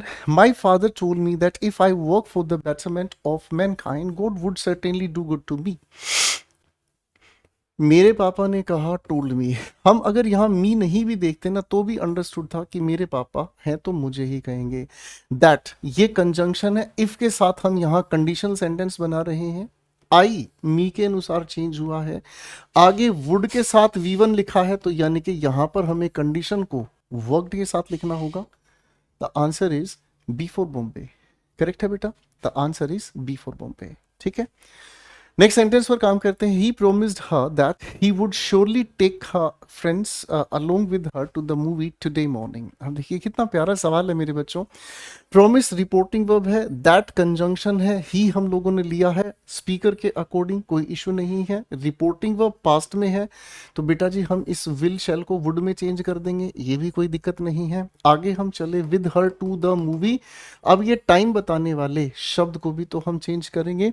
तो क्वेश्चन नंबर 39 में टुडे को हम हटाकर लिख देंगे क्या चीज, दैट डे, ठीक है ना जी, हाँ ना, टुडे को हटाकर हम यहाँ लिख देंगे दैट डे, दैट्स इट। यहीं पर एक छोटा सा एरर है। क्वेश्चन 40 पर काम करते हैं। The visitor told me that he had come from Kolkata to discuss some of the important issues with me. सवाल यहीं पर हमारे सामने क्लियर हो गया है।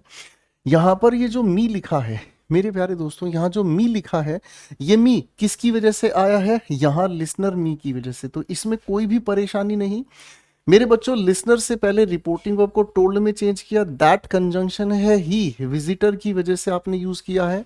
रिपोर्टिंग वर्ब पास्ट होने की वजह से ये हेड के साथ कम, पास्ट परफेक्ट अपनी जगह सही है, टू के साथ इन्फिनिटिव सही है, सम ऑफ द इंपॉर्टेंट इश्यूज। तो इस सेंटेंस में कोई भी एरर नहीं है, इसलिए नो एरर, सेंटेंस में कोई भी एरर नहीं है। बस इन लिखे हुए सेंटेंसेस पर आपको ये परसेप्शन ठीक करके चलना है बच्चों कि लिखे हुए सवाल को इनडायरेक्ट स्पीच में चेंज किया गया है, और इनडायरेक्ट स्पीच में जब आप इन्हें चेंज करते हैं तो क्या सारे नियम अपनी जगह वैलिड हैं। बस इतना सा ही सोचना और कोई ज्यादा परेशानी नहीं मेरे बच्चों। The prisoners walked slowly for they knew that as soon as they crossed the gate the jailer would ask them to jog। अब ध्यान से समझिएगा, as soon as अपने आप में कंडीशनल स्टेटमेंट बना रहा है, हालांकि टाइम क्लोज वाली कंडीशन है दोस्तों। यहां लिखा है वुड के साथ V1, अब वुड के साथ V1 की अगर हम बात करते हैं तो कंडीशन किससे बननी चाहिए, आप कहेंगे सर V2 से बननी चाहिए। तो V2 के हिसाब से यहां पर सिर्फ इतनी सी बात थी, बाकी ये हमारे सामने कोई भी दिक्कत नहीं दे रहा है, ठीक है बेटा। क्वेश्चन 42 पर आएंगे। My friend being ill sent to his, देखो बेटा ये हमारे सेंटेंस का सब्जेक्ट है, बीइंग इल पार्टिसिपल फ्रेज है, ठीक है ना जी। इस लिखे हुए सब्जेक्ट की ये V2 हमारे सामने आ गई है, टू हिज बॉस, ठीक है जी, अपने बॉस के लिए संदेश भेजा है, एन एप्लीकेशन एक्सप्लेनिंग वाई। अब आप कहेंगे सर ये वाई अपने आप में कंजंक्शन है, कंजंक्शन की वजह से हमें लिखा हुआ क्या चाहिए, सब्जेक्ट, और सब्जेक्ट के बाद ही हेल्पिंग वर्ब मेन वर्ब का जिक्र हो, तो ही पहले आए और कुड बाद में आए, तो यहीं पर हमारे सामने गड़बड़ हो गई। हमें क्या लिखना होगा, he could. That's very nice, that's very very nice, ठीक है बच्चों। नेक्स्ट क्वेश्चन पर आ जाइए बेटा फटाफट से। ये सारी चीजें गहराई से समझी हुई हैं, इसलिए अब आप यहां पिकअप उठा सकते हैं। आई सजेस्टेड दैट, अब सवाल को देखते ही कॉमन एरर का ये सवाल है, पर दिमाग में एक चीज क्लियर है, आई सजेस्टेड दैट ये कंजंक्शन हो गया, ये हमारी रिपोर्टिंग वर्ब होगी। अब उड़ा देंगे सर सवाल, Ragini should stay here at night if she got late. अब देखो इस सवाल को देखते ही आप उड़ाएंगे। कैसे उड़ाएंगे इस सवाल को? ध्यान से यहाँ पर देखेंगे तो यहाँ Ragini should stay here at night. ठीक है जी, रागिनी को यहाँ रुकना चाहिए। ठीक है जी, पहली तो गड़बड़ ये समझ में आ रही, इस हेयर को देर में हम चेंज कर सकते हैं। आगे लिखा हुआ है if she got late but she does not pay any attention to my suggestion. ठीक है ना, अगर वह लेट होती है बाबू, इस लिखी ही रिपोर्टिंग वर्ब पास्ट की वजह से डज को हटाकर तो हमें डिड की तरफ जाना ही जाना पड़ेगा। अरे हाँ है ना। अब हमारे दिमाग में ये आता है सर उस हेयर को देर में क्यों चेंज नहीं किया? बात को ध्यान से समझिएगा। देखिए मेरे बच्चों, टाइमलाइन इसका जवाब देती है। ये हमारे सामने प्रेजेंट है। अरे हाँ है ना। अब प्रेजेंट को समझने की दो संभावनाएं हैं। एक तो संभावना ये है कि प्रेजेंट के एक पॉइंट की हम बात कर रहे हैं, है ना। दूसरी संभावना ये है कि प्रेजेंट के साथ साथ एक पूरी की पूरी ड्यूरेशन भी तो हो सकती है। मेरे बच्चों, अगर मैं टुडे की बात करूं तो टुडे का मतलब क्या हुआ? एक ड्यूरेशन ही तो है। रात के 12 बजे से आज की रात के 12 बजे तक हम लोगों को पूरी ड्यूरेशन ही तो बताई है। अरे बोलो हाँ। अब मान लीजिए कोई पार्टी है। देखिए मान लीजिए कोई पार्टी है, हम लोगों ने सुबह पार्टी 9 बजे शुरू की। ठीक है, और अभी आपकी घड़ी में जो समय हुआ है वो प्रेजेंट है। अरे हाँ ना। अब किसी ने मुझे सुबह सुबह ये सजेस्ट किया था, लेकिन सुबह किसकी है? आज की है। सुबह किसी ने मुझे सजेस्ट किया था कि रागिनी को यहाँ रुकना चाहिए, तो ये सजेशन क्या है? पूरे दिन के लिए ही वैलिड है। तो इस हेयर को हम देर में नहीं लेकर जा पाएंगे बाबू। इस हेयर को देर में हम तब लेकर चले जाते हैं जब हमारे कहे हुए बातचीत में स्थान परिवर्तन हो जाए। पहले हम कहीं और थे, आज हम कहीं और जाकर ये हेयर को हेयर नहीं कह पाएंगे। आज हमारे लिए स्थान हेयर की जगह देर हो जाएगा। बात समझ रहे हैं? जैसे मेरे बच्चों, मैं अगर ये कहूं, इस समय मैं आपको क्लास में पढ़ा रहा हूं, ठीक है जी, ये नाउ है, करेक्ट है, now I am teaching you. ठीक है, अब अगर 2 दिन के बाद मैं इसी बातचीत का फिर से आपके सामने जिक्र करूं तो ये जो नाउ है क्या हो जाएगा? मेरी तरफ से डिस्टेंट हो जाएगा। इस नाउ को हम देन में लेकर जाएंगे, करेक्ट है। लेकिन यहां पर उसने मेरे सजेशन की तरफ कोई ध्यान नहीं दिया। इसका मतलब क्या हुआ? ये इसी ड्यूरेशन की ही कहीं ना कहीं बात है। तो हेयर को देर में चेंज करना ऑप्शनल हुआ है। ठीक है जी, मॉडल एक्सिलरी से हमें ये कंफर्म नहीं है ये बात पास्ट की है, ये प्रेजेंट की भी हो सकती है भाई। ठीक है ना, फाइन। तो इसी वजह से हम लोगों ने यहां पर ज्यादा अप्रोप्रिएट इस डज को डिड में चेंज किया। उस हेयर को हम लोग नहीं ना छेड़ेंगे भाई, करेक्ट है। तो थोड़ा इस बात का आपको ध्यान रखना है। आइए दोस्तों, क्वेश्चन नंबर 43 की तरफ चलते हैं। The director knowing of my interest in environment science asked me. अब ये सारा का सारा पार्टिसिपल फ्रेज है। ये हमारा स्पीकर है, आस्क्ड मी, ये रिपोर्टिंग वर्ब होगी बेटा। ये हमारा लिसनर दैट। आगे लिखा है I would like to attend the national seminar. Sir अगर आस्क की यहां पर बात कही गई है दोस्त, अगर आस्क की यहां बात कही गई है तो आस्क के साथ कंजंक्शन दैट नहीं, हम यहां पर या तो इफ लगा लेंगे या फिर वेदर लगा लेंगे। ये हमारी तरफ से अपने आप में एक क्लोज एंडेड सेंटेंस बन जाता है। सामने वाले ने सवाल इस बात का पूछा है कि क्या आप आज का सेमिनार अटेंड करेंगे, नेशनल सेमिनार अटेंड करेंगे या नहीं। ठीक है ना जी। तो बेटा यहां से हमें पता चला रिपोर्टिंग वर्ब के साथ अग्रीमेंट कंजंक्शन का गलत है। Question 45, everyone wants to know that the rescue operation succeeded or not. अब देखिए मेरे बच्चों, हर कोई ये जानना चाहता है, इस बात से कोई फर्क नहीं पड़ रहा। बस हमें ये बात याद रखना है कि ये अपने आप में इंटेरोगेटिव सेंटेंस की रिपोर्टिंग वर्ब है। तो सर अगर हम क्वेश्चन पूछने का काम कर रहे हैं और यहाँ चॉइस और है हमारे सामने, तो इसके लिए हम लोगों को वेदर का प्रयोग करना पड़ेगा। Rest of the sentence is all good. ठीक है जी। चलिए भाई क्वेश्चन 46 पर आते हैं। The teacher ordered to listen to his conscience whenever he was confused. Ordered sir reporting verb past में है, इंपेरेटिव की वजह से इन्फिनेटिव सही जगह काम कर रहा है। Ordered to listen to his conscience whenever he was confused. अब आपके दिमाग में एक सवाल आएगा कि सर इस लिखे हुए सेंटेंस के अंदर हम लोगों को आखिरकार कहां पर, इस लिखे हुए सेंटेंस में आखिरकार हम लोगों को कहां पर ऐसी बात कही गई है कि जहां की वजह से हम हिज को वेरीफाई करें, जहां की वजह से हम इस ही को वेरीफाई करें। तो आप लोगों को याद एक चीज रखनी है, रिक्वेस्ट है, अगर मैं आपके सामने कहूँ ऑर्डर है, अगर मैं आप सभी के सामने कहूँ कमांड है, अगर मैं आप सभी के सामने कहूँ एडवाइस है, तो ये वो रिपोर्टिंग वर्ब होती हैं दोस्तों जिनके बाद हमें लिसनर कंपलसरी चाहिए। तो अब यहाँ क्या गड़बड़ हो गई है, हम कह किसको रहे हैं, हम कह जिसको रहे हैं उसके लिए यहाँ एक लिसनर हम लोगों को चाहिएगा, और इसी की वजह से ए पार्ट में हम लोगों को यहां पर the teacher ordered him to listen to his conscience whenever he was confuse. ठीक है, तो इस लिखे हुए सेंटेंस में यही कहा गया है कि बेटा आप अपनी कंसाइंस पर फोकस करें जब कभी भी आप कंफ्यूज हो जाते हैं। ठीक है ना, इन रिपोर्टिंग वर्ब के साथ हम लोगों को लिसनर कंपलसरी चाहिए। क्वेश्चन 47 देखिए मेरे बच्चों क्या कहता है, बेहतरीन सवाल है, मजेदार सवाल है, ध्यान से देखेंगे। He exclaimed, reporting verb past में, ठीक है जी, विद सोरो, यहां से कंजंक्शन शुरू हुआ, the father died just 2 months before. ठीक है ना जी, अब आप लोग ये चीज जानते हैं कि अगो की वजह से हम प्रेजेंट से पास्ट में जाते हैं, पास्ट इंडेफिनिट का ये अपने आप में एक एडवर्ब है। तो बेटा जब इस पास्ट इंडेफिनिट को हम लोग इनडायरेक्ट स्पीच में बदलेंगे तो हेड के साथ थर्ड फॉर्म में चाहिए, और इस अगो को भी हम लोग चेंज करते हैं किस में, बिफोर में। तो आपके पास जवाब अब बिल्कुल सटीक हो गया है, बस यहाँ पर हमें हेड लगाना है, तो आंसर हमारे सामने बी फॉर बॉम्बे बन जाता है। क्वेश्चन 48 हमारे सामने है दोस्तों, क्या कहता है, शी रिक्वेस्टेड, हम देखो मेरे बच्चों यहां पर लिस्टर है ना, पुराने सवाल की बात आ गई, V2 आगे इन्फिनेटिव से इंपैरेटिव सेंटेंस को ट्रांसफॉर्म किया गया है, as she has very high. तो बेटा रिपोर्टिंग वर्ब अगर पास्ट हो गई है तो यहां पर भी हमें V2 की तरफ ही जाना पड़ेगा, यानी कि पास्ट इंडेफिनिट। करेक्ट हो गया भाई, मजेदार सवाल है, धीरे धीरे लेवल अप आपका होता जा रहा है। ठीक है, क्वेश्चन 49 पर आ जाएंगे, देखिए क्या कहता है, द टीचर आस्क्ड, हमारे सामने V2 है, the teacher asked the little boy if he knows. Sir reporting पर पास्ट होने की वजह से हम इस कंडीशन को भी पास्ट में ही लेकर जाएंगे, एक बार वेरीफाई करते हैं आगे हमारे सामने कोई और बात तो नहीं है, है ना। अब इंटेरोगेटिव सेंटेंस हमारे सामने है, तो ये इफ अपने आप में कंजंक्शन है जो क्लोज एंडेड क्वेश्चन का है, यहां से एजर्टिव हमने पास्ट इंडेफिनिट के परिवार, तो ये अपनी जगह हमने नोज को हटाकर न्यू ठीक कर दिया।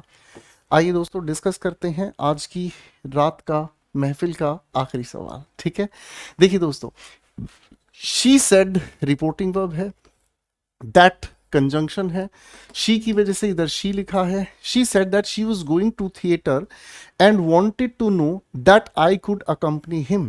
प्यारा सवाल, सर वांटेड टू नो को अगर हम समझेंगे तो आप कहेंगे सर जी ये तो हमारी रिपोर्टिंग वर्ब है, और सवाल पूछने की रिपोर्टिंग वर्ब की अगर हम बात करते हैं इफ या वेदर वाली कंजंक्शन हम लोगों को चाहिए, तो दैट को हटाकर हम लोगों को यहां क्या चाहिए, या तो इफ या फिर वेदर। ठीक है जी, अब आप सभी के लिए एक छोटा सा प्यारा सा संदेश, मेरे प्यारे दोस्तों, आप लोगों के लिए जो क्वेश्चंस हम लोगों ने उठाए हैं उन क्वेश्चंस में गहराई भी है, और वो क्वेश्चंस हैं जो क्वेश्चंस एसएससी सीजीएल मेंस के लिए आप लोगों को मदद करेंगे। आप इन्हीं क्वेश्चंस के जरिए और भी कई सारे मेंस लेवल के क्वेश्चन पेपर्स को डील कर सकते हैं, चाहे वो सीपीयू हो, चाहे स्टेनो, या कोई भी एग्जामिनेशन। अब एक छोटा सा संदेश उन सभी साथी भाई टीचर्स के लिए जो क्लास में हो सकता है इतना ऊंचा लेवल उठा जाएं, हो सकता है बच्चों के दिल में एक परमानेंट घबराहट वो पैदा कर दें, और वो उनके कॉन्फिडेंस को परमानेंट डैमेज कर दे। मेरे प्यारे साथियों से एक छोटी सी अनुरोध है, जो लेवल पेपर आपसे पूछना चाहता है, जिस लेवल की स्किल पेपर चेक करना चाहता है, उसको ज़रूर मेंटेन करें। ठीक है दोस्तों, और इसी के साथ साथ करियर विल ऐप पर आप लोगों के लिए बेहतरीन मॉक टेस्ट शुरू हो चुके हैं बच्चों, उनको भी अटेंड कीजिएगा, और जो आप लोगों का रिस्पॉन्स हमें मिलता है कमेंट बॉक्स में ज़रूर आप हमें बताइएगा।